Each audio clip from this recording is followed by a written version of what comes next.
Hello, and welcome to Handled Ish Productivity for the Imperfect, a weekly podcast for those who want to elevate their productivity but are not looking for perfection. I'm your host, Betsy, and I am really happy you're here with me in podcast land or YouTube or on the KC24 CBS 47 Plus app that you can download from your smart TV. Grateful to everyone who carries the podcast.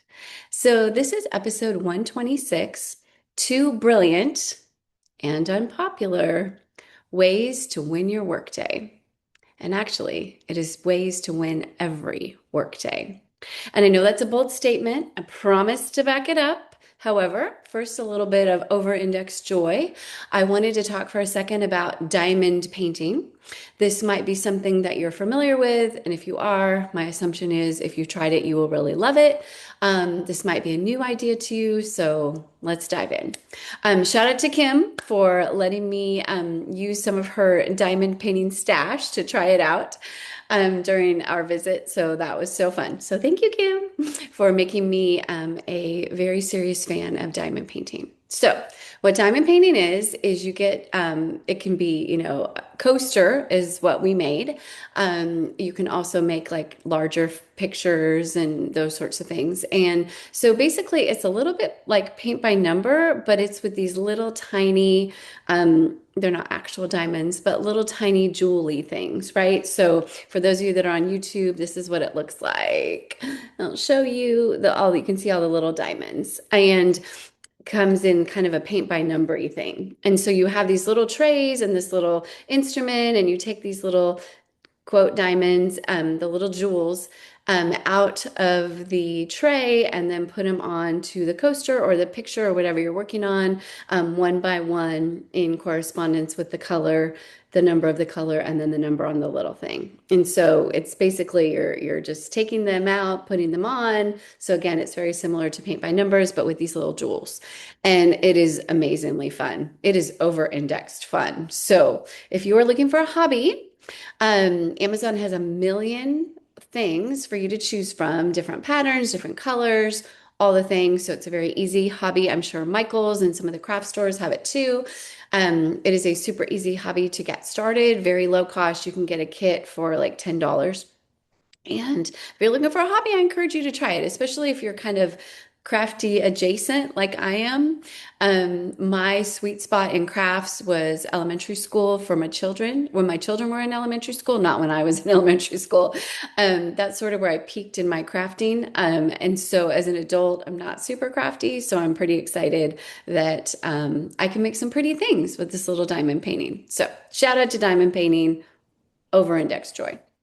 Okay, so back to the two brilliant, however unpopular, things you can do to win every workday. Okay, now listen up because you're not going to like this. I have given this advice a lot over the years. I have even taken this advice myself. And while I'd love to say that I do this every workday, I do not. However, I can definitively tell you that when I do it, everything is better. I'm happier. I'm more productive. Life is amazing. And again, those are very bold statements, and I'm very serious about it. So, here are the two unpopular things that you can do to win your workday. Number one, when you wake up in the morning, do not check social media or email while you're getting ready for the day. Now, I know some of you are already like, you know what? I'm just going to turn off this podcast. Bear with me just for a little bit longer. So, the reason this advice is brilliant is because when you don't check social media and you don't check email while you're getting ready, you save that early morning creativity, which some of us have in the morning. Often it'll come while you're brushing your teeth or taking a shower or, just getting ready for the day. If we let our brains sort of free think, we come up with all kinds of amazing things. However, if we use that little initial brain space on social media, email, we kind of lose that opportunity.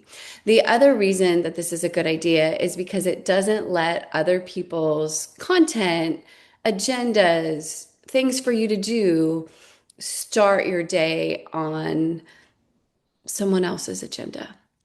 Yes, a lot of us have a lot of people we are accountable to, right? If you are working for someone else, they have things that they definitely want you to do as part of your job.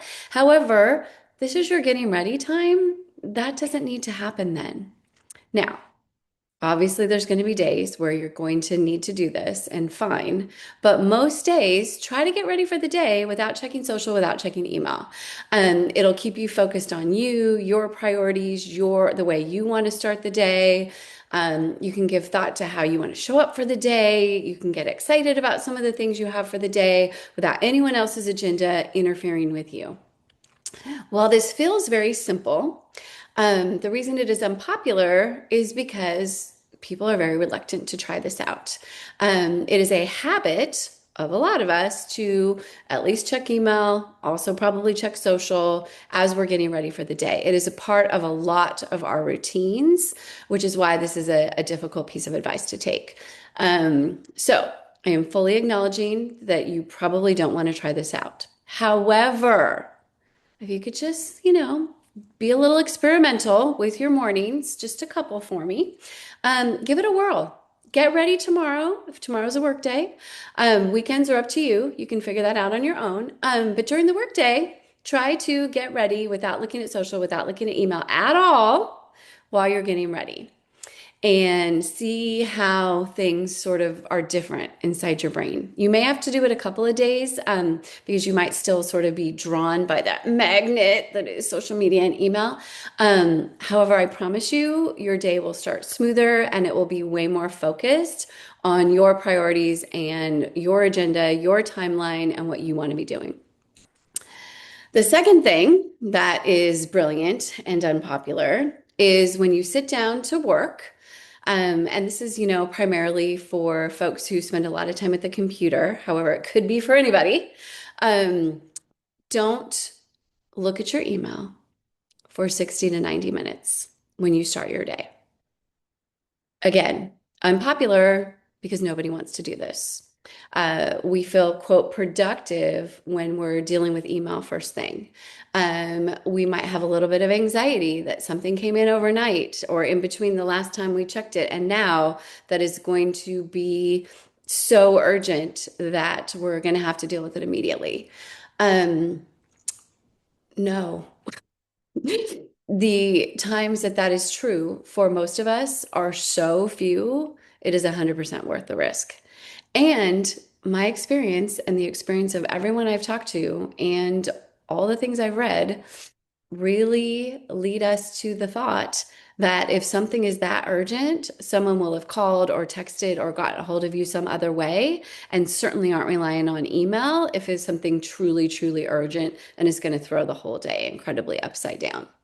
So, the vast majority of time, there will be no harm done by not checking your email for 60 to 90 minutes when you first start working. Now, you might be asking, well, what else am I going to do? Just kidding. I know you have lots of thoughts that you can do with those 60 to 90 minutes. That's where you're going to do your MITs, right? Your most important things. You might be able to do a couple of them in that period of time. You may only be able to do one. You may only be able to get started on a big project during that time. But again, you're taking advantage of a couple of really, really important things. The first one is you haven't allowed other people's priorities and agendas to leak in. So you are much more focused. You also, because you are a human, most of us are wired to be more productive in the morning. Decision fatigue, actual fatigue, all the other things that are going on sort of creep in throughout the day, and we are much less focused and productive as the day goes on for the most part for most people. If you are a night owl and you're like, you know what, my brain doesn't even turn on until 2 o'clock, let's have that be your 60 to 90 minutes of uninterrupted no email time. So you just adjust the time frame. It can still work for you. And this, of course, works best when you have a fabulous, specific, direct plan for what you're going to do during those 60 to 90 minutes when you first start working. You will waste your brain power and space and time if you spend any of that 60 to 90 minutes figuring out what you're going to be doing. That always needs to be dealt with the night before. That's why, again, as you know, I am such an advocate of planning your week the Friday before. So when you hit the ground running on Monday morning, you know exactly what you're going to be working on. And then when you get ready to stop working for the day on Monday, make sure you are very clear on what you're going to do during your focus block on Tuesday. And then Tuesday afternoon, same thing for Wednesday, et cetera, et cetera. So when you get down, or excuse me, when you get to work and you sit down at your computer for that first 60 to 90 minutes, and it can also be 45 if it's a super squishy day. To be honest with you, you can actually do an amazing amount in 30 minutes if you haven't let everything else leak in yet. So, whatever your allotment is, and if it can stay the same, obviously, you know, we love a good routine. However, it doesn't have to. You know exactly what you're going to do when you sit down at your computer and you do the thing. And then, after your allotted time, whatever you have allotted for the day, then you can go on and do something else. If you feel that that is the time when you need to check email, you can get in, you can process it, you can get out, and then you can move back on to other priorities. We all know that living in email all day long is never going to be your most productive day. We also know that there might be a day that you've got to do it. You've got so much to deal with via email, then that's part, you know, your whole day. Fine. It's not what we're talking about. We're talking about the two things that are brilliant and unpopular that you can do to win your workday. Number one, don't look at social, don't look at email while you're getting ready for the day. Number two, when you sit down to start work, do your most important things that you have predetermined for the first 60 to 90 minutes. And then you can go on and do whatever you want to do. I promise you, every day that you do this will be a much better, happier, productive day. It might even become a habit, and that would be amazing.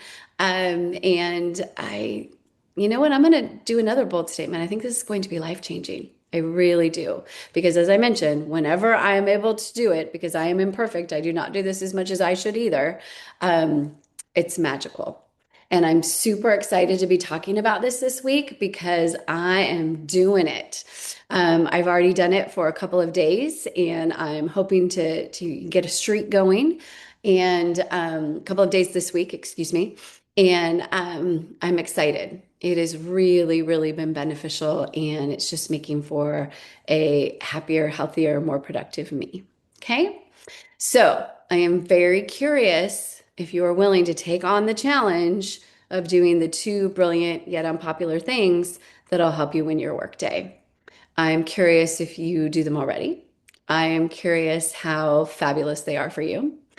And yes, I'm leading the witness. I am definitely leading the conversation by asking that question that way. I'm doing it intentionally. And I'm also curious if, you know, what the result is, if you've never done this before or haven't done it in a long time and or sort of resetting with the challenge. Very, very fun, fabulous strategies that will just make your week so much better. I promise. Okay. Keep me posted. Let me know how it goes. Please rate, review, and recommend the podcast. 3 R's, rate, review, recommend, super helpful. And then, of course, the S, subscribe if you haven't already. That way, the algorithm will help you get all the content every week. Excuse me, every week. And then also help other people find the Handled-ish community, which I'm so, so happy that you are a part of. All right. Have the best week ever doing our two brilliant but unpopular ways to win the workday. And I hope that you remember what we say every week, that you are doing way better than you think you are. Trust me.